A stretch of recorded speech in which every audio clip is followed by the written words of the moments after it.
পবিত্ৰ ভাদ মাহ চলি আছে আৰু আমি যাবলৈ ওলালোঁ আঠখেলীয়া নামঘৰলৈ। তো ব'লক আজি ভিডিঅ'টো আৰম্ভ কৰোঁ আৰু ক্লিপ দুটামান চাই লওক, গৈ থাকোঁ।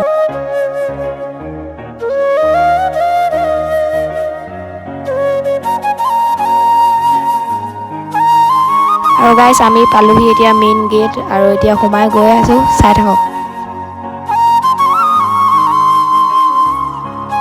এতিয়া গাইছ আমি ধুতি চুটি পিন্ধি ৰেডি হৈ গ'লোঁ, এতিয়া ভিতৰলৈ গৈ আছোঁ আৰু আজি গৰম দেই।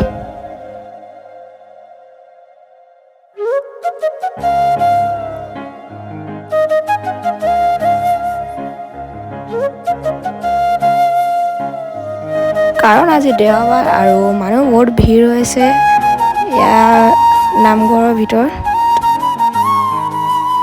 আমি চাকি তাকি জ্বলাই পিনি এতিয়া সেৱা কৰিলোঁ আৰু ফটো চটো মাৰি পিনি আমি গ'লোঁগৈ এতিয়া ঘৰলৈ আৰু ইমানতে ব্লগটো সামৰিলোঁ। Bye bye.